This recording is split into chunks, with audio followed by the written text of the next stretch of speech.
Ladies and gentlemen, it's David here and welcome back to another video. Today I'm excited to talk Persona 5 Tactica again because I keep talking about Reload, but I don't talk about Persona 5 Tactica that much. And I'm excited for Persona 5 Tactica. That being said, I'm really worried about it in a way. I think that game is getting buried and I don't think it's gonna get the attention it probably deserves. So let's get right into it. What is going on with Persona 5 Tactica? If you like the video, a quick thumbs up as always is a huge help. And if you want weekly content on RPGs, Atlus, and more, make sure you subscribe, ring that notification bell as well. I would really appreciate that. So basically, I'm worried about Persona 5 Tactica. I'm just gonna say it. King Narukami45, my good friend of the channel, co-host of my podcast, he made a video a while back saying that he's worried about Persona 5 Tactica. I watched it, found it interesting, but I didn't think much of it after that. That being said, I kept thinking about that video and thinking about it, and the more content we got from ATLUS in regards to Tactica, the more it got me intrigued about, do people really care about that game? Does that game really have potential?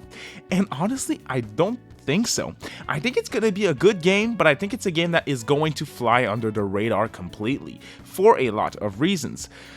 I think there's a Persona 5 burnout. Let me just say that. Persona 5, I'm fully aware, is one of the best ATLUS game. That is undebatable. It is a huge success critically, but also for ATLUS in terms of sales. It is their biggest game yet. Vanilla Persona 5 came out in the West in 2017. Then the year after, in 2018, we got Persona 5 Dancing in Starlight. Then in 2019, we got the sequel to Persona Q, Persona Q2, which introduces Persona 5 characters. Then 2 years later, in 2021, we got Persona 5 Strikers. And also the year before that, we got Persona 5 Royal. And in 2022, we got ports of Persona 5 Royal again, but to modern platforms. And then you have Tactica coming out in 2023. So that is 1, 2, 3, 4, 5, 6 if you count Royal's re-release. Tactica would be the 7th Persona 5 game to release in the West. And I'm not even counting Persona 5 The Phantom X, that mobile gacha game. I'm not counting it. If we count it, that's 8 games. And I am not talking about all the merch, all the mangas, the animes, the concerts, the infinite number of collaborations with other games that Persona 5 was able to achieve. So it really is the Persona 5 craze at this point.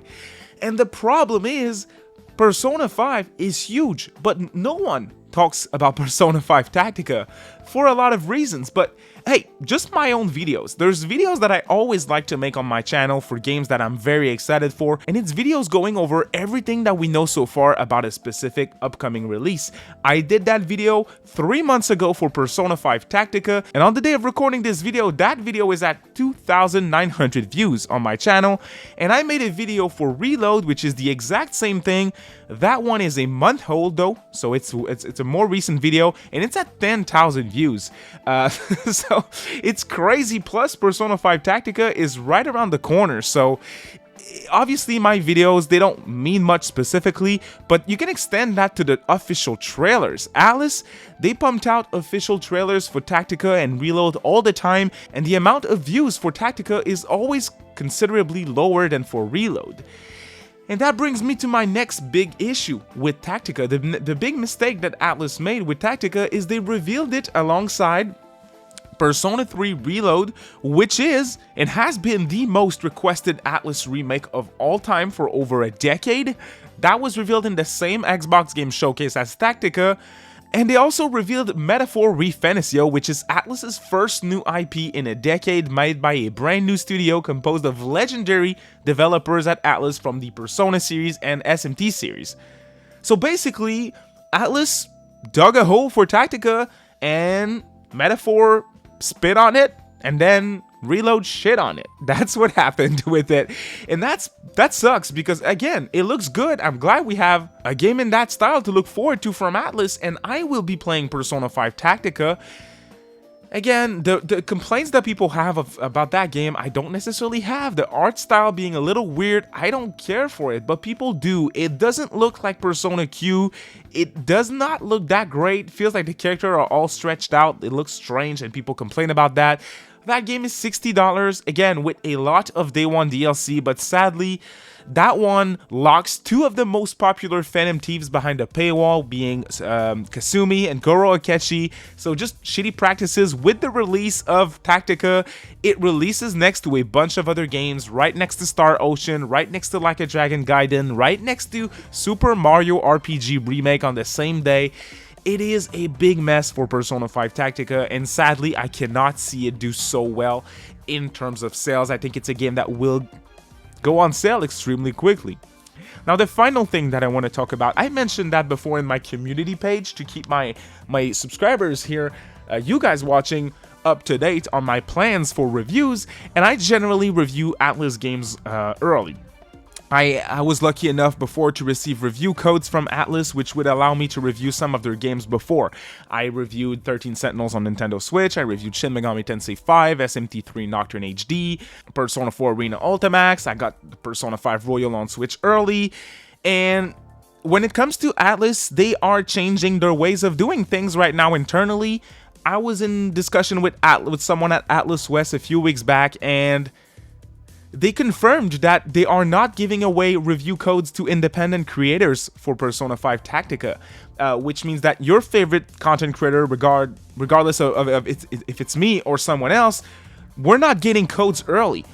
Only media outlets will get the game early, meaning that a few days before launch, you will be able to watch reviews of Tactica, which is good, at least media outlets have it, but you'll be able to watch reviews from stuff like GameSpot, IGN, and things of that nature, but you will not get reviews from, let's say, King and I, or other creators in the community that you probably know and love. And that is a big problem, because when I talked about that in my community page, a lot of you were very nice telling me that, hey, ATLUS is making a mistake because I'd rather watch your review than a review from an outlet that doesn't necessarily know what they're talking about, right? I've been an ATLUS fan for over a decade, and I do think my opinion is important for other ATLUS fans, which are people watching my channel. So that is a little problem as well. I don't want to sound like I'm crying. To get review copies is a privilege, and I'm glad I got them beforehand. But it really is a bummer that now that is also gone, which again is less eyes on Persona 5 Tactica, and they need all the eyes on it that they can get. Even on show floors, ATLUS was at Gamescom, they were at Tokyo Game Show, and they had both Reload and Tactica on the floor. All the footage that I could see online was for Reload. There was nothing for Tactica, and again, I do think we're gonna see sales numbers, first week of sales in Famitsu, that is the Japan sales, and I think Persona 5 Tactica is going to sell lower than previous Persona 5 spin-offs. Maybe not Dancing, but certainly less than Strikers, I'm assuming, and that is problematic to me. So what do you guys think about Persona 5 Tactica? When it comes to my personal plans, my plan is to have my Xbox on the day before Tactica comes out, and I plan on just downloading it on Game Pass, playing for as much as I can, let's say 5 hours or so, and I'll record footage and give you guys my first impressions of the game. That's what I'm going to do, so you can expect that probably at launch or the day after launch. You can expect my impressions on the game, but sadly there will not be a big review as I normally do for ATLUS releases, which is a big bummer. Stay tuned for Persona 3 Reload. I'm certainly going to try and review that game, but again, as of now, it doesn't seem like ATLUS is ready to work with independent creators again, so we'll have to wait and see. But thank you all so much for watching the video. I really do appreciate it. The support's been great on the channel lately. I've obviously made content that isn't all about ATLUS. I reviewed the Digital Devil Saga 2 last week. Make sure you check that out if you haven't already. But otherwise, you have a great rest of your week, y'all. Bye.